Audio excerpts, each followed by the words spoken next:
Halo, assalamualaikum teman-teman semuanya. Selamat pagi, selamat siang, selamat malam, dimanapun kalian berada, sehat-sehat semua ya. Well guys, di video kali ini kita akan nge-breakdown dan menjelaskan episode kedua dari seri animasi Marvel Studios Marvel Animations X-Men 97 yang kemarin bagus banget ya. Aku suka banget dan sudah aku breakdown juga tuh episode pertamanya. Wajib kalian nonton. Baik, kalian yang belum join grup spoiler Telegram Jokastoy, segera join ya. Link invite grupnya sudah aku pin di kolom komentar. Dan jangan lupa juga untuk follow official account TikTok dan Instagram Jokastoy.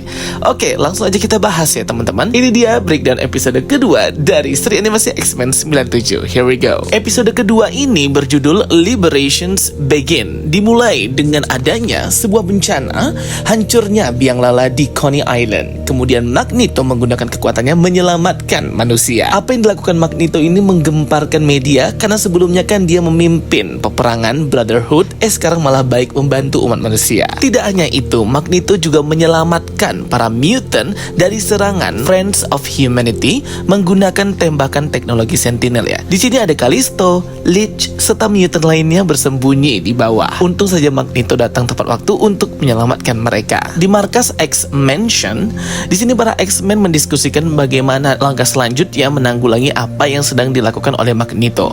Magneto berkata bahwa ia akan menyelamatkan para mutant untuk dievakuasi ke negara mutant Genosha. Scott masih nggak percaya ya dengan si Magneto ini dan meminta Jean untuk nge-scan pikirannya Magneto ini apakah dia berkata jujur atau tidak. Namun Jean menolak karena hal itu tidak akan efektif. Jadi masih ada perdebatan di sini ya, bagaimana bisa menerima Magneto ini. Storm pun berkata wajar jika mereka masih curiga dengan Magneto karena Magneto ini kan adalah musuh bebuyutan bertahun-tahun para X-Men versus Brotherhood. Jadi sudah selayaknya Magneto harus membuktikan dirinya sendiri layak untuk dipercaya. Di kamar Jean Grey, Storm membantunya untuk beres-beres dan packing ya, karena hendak meninggalkan X-Mansion dikarenakan ia akan bersalin untuk anaknya itu ya dengan Scott Summer. Jean Grey mengeluarkan kostum klasik Jean Grey-nya yang berwarna hijau dan memakai topeng itu ya teman-teman. Ini klasik komik banget sih. Kostum hijau Jean Grey lengkap dengan topeng kuningnya ini merupakan kostum klasiknya di tahun 1980-an. Tetapi dipakai lagi oleh Jean Grey pada saat isu terbaru komik X-Men House of X Power of X. Di sini Jean Grey bercerita kepada Ororo Munroe bahwa dia nggak pernah lagi pakai baju ini setelah kejadian event peperangan di The Blue Area of the Moon, di mana pada saat itu Jean Grey kemasukan entitas kosmik jahat itu, si Phoenix itu. Ini tuh nge-reference ke komik Dark Phoenix isu 173 teman-teman ya. Jadi para X-Men ini ke transport ke The Blue Area of the Moon dan disinilah terjadi peperangan. Jean Grey kerasukan Phoenix. Jean Grey pun sekalian curhat dengan Ororo Munroe, berkata bagaimana ia sangat peduli dan memikirkan Scott yang selalu berada di sampingnya serta anak mereka yang akan segera lahir ini ya. Anak ini pastinya akan mendapatkan kehidupan yang sangat berat karena ia akan menjadi seorang mutant gitu.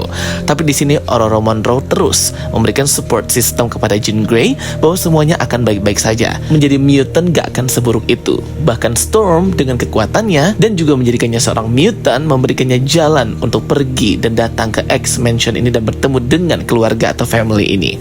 Akhirnya Jean Grey pun sedikit tidak kepikiran gitu ya teman-teman. This is how the friendship and the family work. Next scene kita melihat bagaimana Rogue itu mendatangi kamarnya Magneto, sekilas seperti mengancam Magneto untuk tidak membocorkan kejahatan yang pernah dilakukan oleh si Rogue ini sebelum ia join X-Men guys. Kejahatan yang dimaksud Rogue ini untuk disembunyikan terus oleh Magneto jangan sampai ketahuan oleh para anggota X-Men ialah kejahatannya di masa lalu ya, ketika si Rogue ini masih menjadi penjahat bareng Mystic dan Destiny. Rogue itu menyerap kekuatan kosmiknya Miss Marvel dan membuat Rogue sekarang ini bisa terbang dan memiliki kekuatan hebat, itu karena dia menyerap kekuatannya si Carol Danvers atau Miss Marvel pada waktu itu ya. Ini referensinya sama dengan yang kejadian di komik dan di seri animasi X-Men juga, di mana Rogue secara permanen mengambil ya atau mencuri kekuatan dari Miss Marvel atau Carol Danvers. Mereka berdua pun dikejutkan ya dengan suara helikopter dari UN atau United Nation yang berusaha untuk menangkap Magneto dan menjadwalkannya untuk sidang trailer of Magneto di hadapan Perserikatan Bangsa-Bangsa. Awalnya Magneto menolak, tapi karena ia harus mendapatkan kepercayaan dan ia sudah berubah mengikuti kemauan Charles Xavier memimpin X-Men, mutant, serta manusia hidup berdampingan. Ia pun menuruti kemauan Perserikatan Bangsa-Bangsa. Ia diborgol dan dibawa pergi oleh helikopter dan tentara meninggalkan X-Mansion. Keesokan harinya, headline news nih, Trial of Magneto di hadapan para pejabat Perserikatan Bangsa-Bangsa, di mana ia dituntut dengan banyak kriminal yang sudah ia lakukan semasa cerita X-Men animasi ini ya teman-teman. Banyak juga di sana unjuk rasa orang-orang yang menolak mutant dan menyuruh mutant ini untuk kembali ke asal mereka. Ya pokoknya gitu deh ya, rasis ya teman-teman ya. Semua anggota X-Men ikut hadir dalam persidangan tersebut kecuali Logan serta Jean yang berada di X-Mansion. Salah satu fanatik dari anggota organisasi Friends of Humanity bersiap-siap menggunakan alat-alat canggih dan memakai kostum Executioner untuk menyerang para mutant ini dan membuat keributan di dalam gedung persidangan Magneto ini ya. Dia ini sangat fanatik sekali teman-teman ya. Mereka ini berencana membuat keributan di luar kegaduhan gitu untuk memecah konsentrasi dan pengamanan agar leluasa nih Executioner untuk menyerang para mutant. Memang jahat banget orang ini. Magneto pun diberikan waktu untuk berpidato. Di sini ia pun mengeluarkan kalimat motivasinya dan kalimat yang sangat menggugah hati para mutant ya. Di sini terlihat Callisto, Leech, Morlock dan Urk itu menonton pidatonya Magneto yang sangat menggugah hati para mutant ini ya. Semangat membara di hati mereka. Walaupun para pejabat dan juri persidangan itu menolak akan semua apa yang dibeberkan oleh Magneto, kejahatan umat manusia kepada mutant, membangun robot, merantai mereka, tapi tetap saja ya Magneto itu membela para mutant. Parameter pertahanan di gedung ini pun jebol ya, dikarenakan oleh serangan para Friends of Humanity dan orang-orang. Keributan sudah pasti akan terjadi dan penyerangan para X-Men, Scott, Storm, Rogue, Beast, Gambit, dan yang lainnya berusaha melindungi para pejabat United Nations dan Judge. Logan pun hendak mengajak Jean untuk membantu para X-Men di gedung persidangan. Namun Jean ternyata mengalami kontraksinya karena anaknya, bayinya itu akan segera lahir. Segera Logan dan Jean buru-buru pergi ke rumah sakit ya. Sementara di gedung persidangan sudah terjadi kekacauan, katastrofi, dan penyerangan oleh para anti-mutant. Para mutant berusaha sekeras tenaga ya untuk menghalau mereka selagi tidak membahayakan nyawa para manusia ini. Makanya mereka agak kurang maksimal gitu menghentikannya. Terlihat di sini The Executioner itu sudah hadir untuk memburu para mutant lengkap dengan tembakannya yang berteknologi Sentinel itu. Gambit menyerang para fanatik, Beast juga menyerang mereka, serta Bishop juga ikut menyerang. Walaupun Bishop kesusahan karena ia dirantai lehernya agar ia tidak bisa menggunakan kekuatan mutantnya.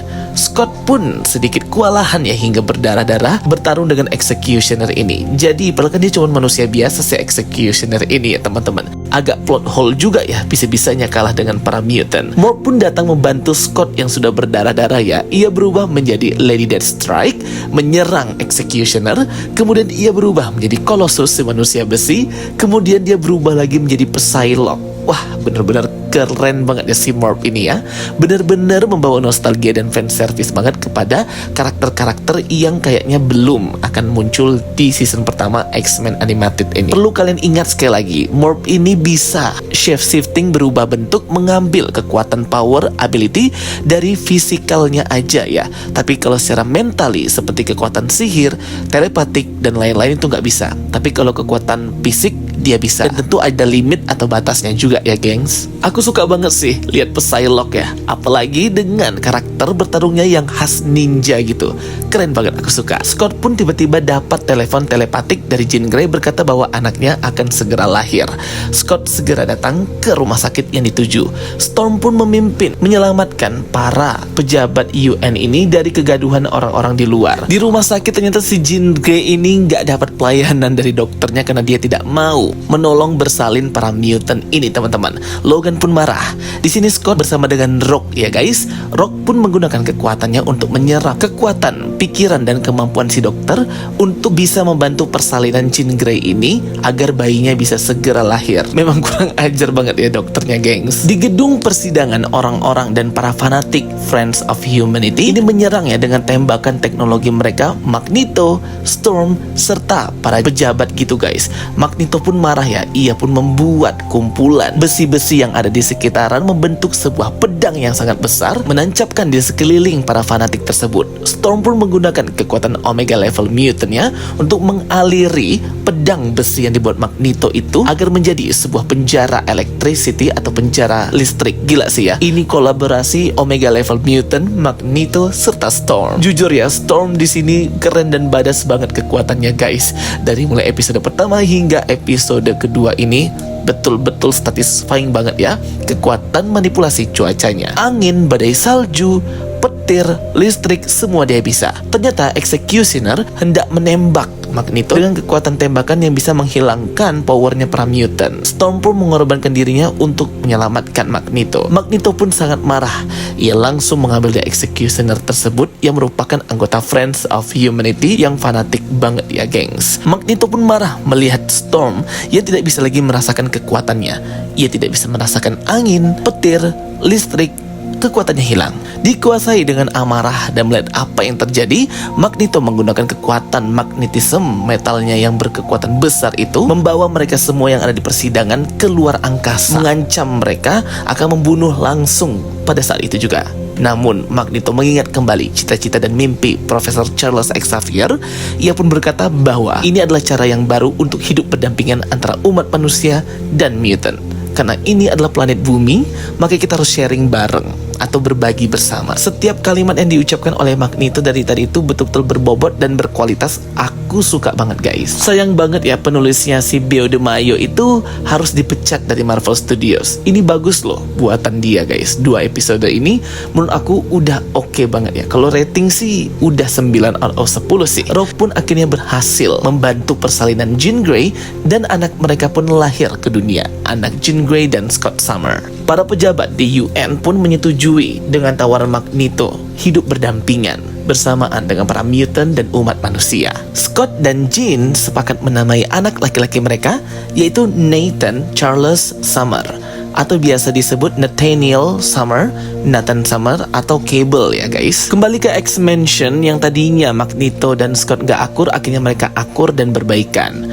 Beast pun meneliti tentang tembakan yang membuat kekuatan Ororo Monroe atau Storm ini hilang. Namun radiasi yang dikeluarkan oleh kekuatan itu sangat besar, membuat para mutant khususnya Storm ini jadi neutralize atau ternetralisasi, kekuatannya hilang gitu untuk permanen atau nggak tahu sampai kapanpun dalam jangka waktu yang panjang atau permanen. Mendengar hal itu dari Beast, Ororo Monroe pun langsung sedih ya guys, karena kekuatannya itu adalah hidupnya. Ia pun akhirnya kabur meninggalkan sepucuk surat kepada Jean Grey serta para X-Men untuk tetap hidup dan berjuang memperjuangkan hak-hak mutant. Merasa dirinya sudah tidak berguna lagi dan kehilangan kekuatannya, Ororo Monroe pun pergi guys. Aku suka banget ya dengan story atau cerita ini. Ini tuh bener-bener hal yang baru banget diangkat dari versi komik Marvel itu sendiri. Yap, hal ini juga pernah dibahas di komik Marvel dalam judul The Life Death of Storm, di mana diceritakan bahwa Storm di sini kehilangan kekuatannya, mendapatkan kekuatannya kembali dengan teknologi yang dibuat oleh mutant bernama Forge.